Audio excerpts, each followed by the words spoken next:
Well, hello there, motherfuckers, and welcome to WWE News, where I discuss all the latest stories. Guys, just to start off, I just want to say that I opened up a Patreon account. Some people requested that. People were telling me to swallow my pride and open one, so I figured that I'd do it. I'm not really into this kind of stuff. I never ask anybody to give or anything, but I figured I'd open one out if people want to help me out. If you're a fan of mine, if you're a subscriber, I have the link down in the description, and I'm gonna put that down there with all my other links to the Brad Ranch channel and all that. It's not meant to be an e-begging thing. Like I said, if you guys want to give, so I can afford new equipment, I could do things like capture cards, so I could, give people videos that they want to see. Like, some people really wanted to see, gaming videos from me. So if you want to see higher quality stuff, all the stuff that people say, like they say they want to see me have a new camera and everything like that, and you really want to get, the most out of these videos, that's what that's there for. That's not like an e-begging thing. I have a job outside of YouTube. I'd love to make this my job if possible. That way I could spend all day making videos for you guys, and that would be great. That way I could entertain for a living. So that's why that's there. This is no, scam or anything like that. I'm being straight with you guys. I even wrote it there on my Patreon. If you could donate stuff, if you want me to review stuff, and everything like that, that's always an option. You guys can send me things. It's not like an e-begging thing. I can get the stuff myself. I've got money, I could do that. But if you guys want to help me out,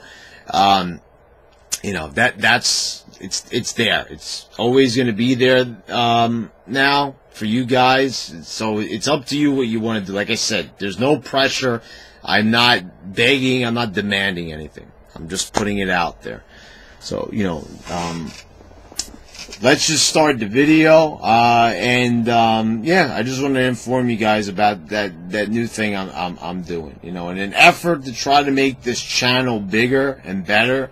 I guess people were right. I shouldn't be ashamed of asking for a little bit of help, like a lot of other YouTubers do. So, number one, the first news item that I have on the list is BRUNO SAMMARTINO passing away. Now, people are probably going to ask, why I didn't make a whole video on this. I'm going to be perfectly honest. I haven't seen a lot of BRUNO SAMMARTINO matches. I haven't watched a lot of BRUNO SAMMARTINO moments. He's before my time. I'm not really interested in watching wrestling from that time. It didn't really have the glitz and glam I was looking for back then. Bruno looked like a real man. Bruno looked like a real wrestler. Bruno looked like he belonged. He's a legend. I respect everything that the guy has done. This guy would, this is when wrestling was you think it's rough now. It was pretty rough back then. Men were really men, and they didn't take it easy on each other in the ring. Bruno, when it comes to Madison Square Garden, that is a legendary arena. That is a venue where so many amazing moments have happened, not just in sports, but WWE and so many other things have taken place at MSG. And BRUNO SAMMARTINO is a true legend. Even MSG themselves tweeted it out. They showed a picture of Bruno, and they said, this guy's a true MSG legend, and it's true. But, I'm not going to be phony like a lot of people and pretend like I'm some massive fan of his that, is a total historian and knows everything. Hey, guys, I'm 30 years old, don't really know a lot about BRUNO SAMMARTINO. But, may he rest in peace. At number 2, Gail Kim, she did an interview recently, and she talked about Stephanie McMahon. She talked about the current state of the women's division. She talked about, her dream opponents. She said Charlotte, Asuka, and Sasha Banks. I gotta be honest, I've never been a big Gail Kim fan. You know, I did see her work in TNA and everything. She was better there, but I'm not like gaga over Gail Kim. I've never been like so into her. A lot of other people, you know, like worship her and say she's like one of the best women's wrestlers ever. I don't know. She's okay. She don't really do a lot for me, is what I'm saying. But Gail Kim was right when she talked about Stephanie McMahon. She talked about how, you know, women's rights and the Me Too movement's become all the rage right now. You know, we hear everything about the, you know, women's wage gap and all that stuff, and it's trending. So, you know, feminism is on the rise. So people are, you know, more inclined to tweet about this stuff. People are interested in looking for things about this. You know, in forms of entertainment, you know, they want to see it influx into movies, into video games, into all sorts of media and all sorts of content, especially YouTube content as well. So, Gail Kim talked about, you know, Steph McMahon, here's your big ambassador, right? You know, she deals with all the business and everything. And she said that Stephanie could have been fighting for the girls a lot sooner and tried, you know, to get them to be taken more seriously a lot sooner. Guys, I'm going to be perfectly honest with you. I enjoy bra and panties matches. I enjoy swimsuit competitions because I'm a man, and I enjoy seeing that kind of stuff. And I'm not going to lie to you and say, you know, just because, you know, I'm all for women's rights and doing what's right, but women do have their rights. There's not one thing in this world that women are allowed to not do that men can do. So there's those the times of equality have passed when it comes to that. So, you know, the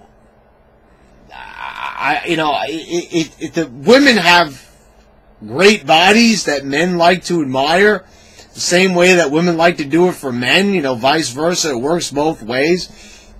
But all I am saying, basically, is that, you know, I like those types of matches when they happen. If you're hating on them, I mean, you're basically saying that you hate seeing women in their bra and panties. Now, some people will make the argument, oh, well, if I want to watch that, I'll go watch that, you know, on the internet. I'll go to one of these sites and I'll type that in if I want to see a woman in her bra and panties. But, I mean, you know, if it's there, you're not going to look. And many people used to look. Ratings were higher when they had these kind of matches. Anyway, that aside, it is very true what Gail Kim said. If Stephanie now all of a sudden, like out of nowhere in 2016, 2015, whatever it may be, all of a sudden wants to be the ambassador for women's rights and women's can do anything and be an inspirational women, how long has Stephanie been there? You know, and all of a sudden, just because it's a trending thing now, it's bullshit, and Gail Kim called her on it. You know, they like to make like, oh, they're the ambassadors for charity and all this, and WWE does all these great things. You know, ooh, we're global. We're so global. Oh, so global. Oh my God, you're so global. I can't take it. At number 3, Bruce Pritchard starting his podcast on the WWE Network. This guy is such a phony. The former brother love, Bruce Pritchard. I mean, guys, I don't know why this guy would do this. You know, he sucked up to WWE so much that he was giving Vince Russo a hard time. And now we kind of see why he was giving Vinny Rue the hard time all that, you know, all those many months last year. And, you know, Vince Russo tried to patch things up with him. It's because he wanted a job with WWE. You know how Vince Russo gets accused of wanting a job with WWE, but he says all these negative things about WWE. So there's no way that WWE is going to want him when he's saying all these negative things and criticizing WWE for the product, and justly so. Bruce Pritchard's on his podcast, and he's talking positively about everybody. He ain't got a bad word to say about anybody. You know it's fucking bullshit. We know it's fucking bullshit. And there you go. Boom, he's on the WWE Network. They're not going to give you a show on the WWE Network if they frown upon what you're saying. So that is exactly why he got what he did. You know, he made a fool out of Vince Russo. He talked positively about WWE and all their stars and their history, and there you go. Now he's talking about WrestleMania 14 on his first episode of his podcast on the WWE Network. What a phony baloney. I mean, this is a guy that, like, stabbed his former friend in the back, you know, just because he said bad things about WWE, just to look good for WWE, just to look good in front of Vince and Stephanie and Triple H. What a phony baloney bastard. At number 4, Enzo Amore deletes all his social media posts. He didn't delete his Instagram account, but he deleted all of that stuff. And he posted a story, an Instagram story, with a Denzel Washington quote. And they're saying that, you know, that wasn't like an actual Denzel post. I don't know if it's actual quote by him. Whatever, it doesn't matter. This is the first thing that we've seen from Enzo on social media since the accusations. He hadn't posted anything since January. As far as we know, he's been cleared of all the charges. Ryan Satin was reporting that this is not true, but why should we listen to Lion Satin and Lion Radden? I mean, whatever. We knew that Enzo was innocent. It was proved that he was innocent. I Am Sam Cook proved that he was innocent through the text. We knew that the girl was bullshitting. So, as far as I'm concerned, Enzo has been cleared. The guy is innocent, and he's always been innocent. So, you know, I don't know what the problem is there, why it took so long, but whatever the case may be, it's legalities. I guess they take a while for things to clear up. So, you know, people are saying, oh, Enzo is not going to get rehired. Those are the people that hate on Enzo. You hated Enzo. You loved him in NXT when he came to WWE. When he took away the precious NXT championship, you know, people were complaining, they were bitching. I want Cedric Alexander. I want Mustafa Ali. And look how fucking boring 205 Live is now. Where's the pizzazz? Where's the charisma? Well, it went on its way with Enzo and Neville. You know, those guys are not there anymore, so they're gone. So people are hoping and praying that Enzo doesn't get rehired. And the argument is this. They said, you know, Enzo didn't let them know. He didn't let WWE know that he was being investigated by the police. And I could kind of see why that might, you know, be a conflict of interest for WWE. But, you know, also at the same time, WWE needs to be a bit more human at times. I mean, the way that they do things, it's such bullshit. They fire Billy Gunn for alleged steroid use, or they might have found out that he was using steroids, and they fire him, and then, like, not even a year later, we see him at Raw 25, like nothing's wrong. Oh, you guys fired me. Oh, we're all friends again.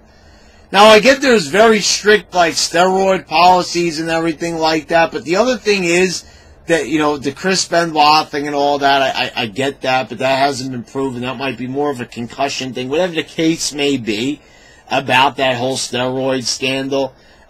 You know, this is not real sports. This is not the NFL. This is not the NBA. You know what I'm saying? It's just, it's entertainment. I don't know why the steroid thing is such a big fucking deal. But, you know, we see all that and how it works. But that aside, I'm saying, like, you see the phony baloney bullshit that they do with the firings and the releases, and they bring people back, and it's like nothing ever happened. Let's be a bit understanding about Enzo and bring him back, too. I mean, if you were being investigated by the police, wouldn't you want to keep quiet about it? Wouldn't you want to hope that nobody finds out? He's embarrassed. He's humiliated. The guy is being accused of rape. He probably felt scared. He didn't know what to do. I did many videos about this. You could go back and check them in January when the situation occurred. You know, I felt for Enzo. I was feeling bad for the guy, being a big fan of his. It didn't even matter if you were a big fan of him. People were knocking him at the time. People were saying that they wanted to see the guy get arrested, despite the evidence being against the claim, and there being clear-cut evidence being presented on YouTube by I Am Sam Cook. People were still rallying against this guy. They wanted to see him get locked up. They wanted to see him get fired. They wanted to see the guy's livelihood get destroyed. Now, what kind of a person are you that you want to see this man's livelihood taken away from him? You want to see what puts food in his mouth. You want to see what takes away from this guy being able to live his life. Got to have a job to make money, to make a living. And they not only that, but they wanted to see this guy get locked up unjustly. I mean, what does that say about these smarks? Just so he could lose a cruiserweight fucking championship? They'd rather see the guy get locked up? Anyway, I hope that WWE's a bit more understanding and takes a second look at Enzo and realizes that why the guy might have not said anything to them. It might have not been right. It might have been against the rules. But there really isn't anything, in the law that says that WWE can't do this. They might have wanted to make an example out of him. But let's be honest, things like this in WWE are few and far between. It's not every day that a wrestler gets accused of rape. Now, maybe in the age of the Me Too movement, that might become more and more prevalent as time goes on. I mean, we've seen now Vince McMahon getting accused, the coach getting accused. I mean, so, that's just the tip of the iceberg, maybe. But we need to also keep in mind that a lot of times these accusations can be false. They can be a cry for help. They could be searching for notoriety and fame. 15 minutes of fame could go a long way. For certain people, that leads to book deals, that leads to TV time, that leads to FaceTime, that leads to social media followers.